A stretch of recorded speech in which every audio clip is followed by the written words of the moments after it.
جی ناظرین، تو آج کی ویڈیو میں ہم آپ کو بتائیں گے کہ مچھلی کے منہ میں زبان کیوں نہیں ہوتی۔ اللہ تعالیٰ نے ہر جانور کے منہ میں زبان پیدا فرمائی، لیکن مچھلی کے منہ میں کیوں نہیں پیدا فرمائی۔ بسم اللہ الرحمن الرحیم۔ السلام علیکم ورحمۃ اللہ وبرکاتہ۔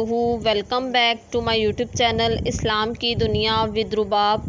جی ناظرین، تو اللہ تعالیٰ نے ہر جانور کے منہ میں زبان پیدا فرمائی، لیکن مچھلی کو زبان نہیں دی گئی۔ اس کی وجہ میں آپ کو بتاؤں گی۔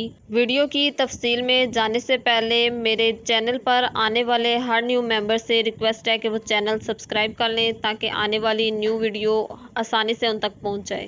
جی ناظرین، تو اس کی وجہ یہ ہے کہ مچھلی کے منہ میں زبان اس لیے نہیں دی گئی کہ جب اللہ تعالیٰ نے فرشتوں کو حکم دیا کہ حضرت آدم علیہ السلام کو سجدہ کریں تو انہوں نے سجدہ کیا، لیکن جب ابلیس مردود سے کہا گیا تو اس نے سجدے سے انکار کر دیا۔ تو ابلیس مردود کو بری صورت میں زمین پر پھینک دیا گیا۔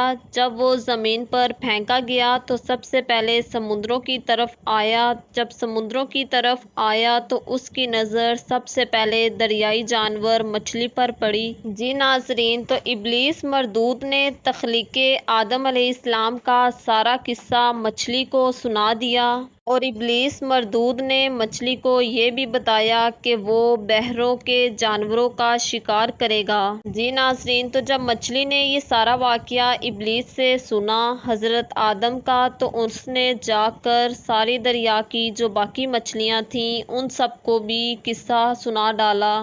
جو ابلیس نے مچھلی کو بتایا تھا وہ سب مچھلی نے باقی دریا کی مچھلیوں کو سنایا۔ جی ناظرین، تو یہی وجہ ہے کہ اللہ تعالیٰ نے مچھلی کو زبان مبارک کے شرف سے محروم رکھا، تاکہ وہ حضرت آدم کی کہانی جو اس کو ابلیس سے پتہ چلی تھی وہ اور آگے کسی اور کو نہ بتا دے جانوروں میں سے۔ جی ناظرین، تو امید کرتی ہوں آپ سب کو میری ویڈیو پسند آئی ہوگی۔ اس کو لائک اور شیئر کرنا مت بھولیے گا۔ جزاک اللہ، شکریہ۔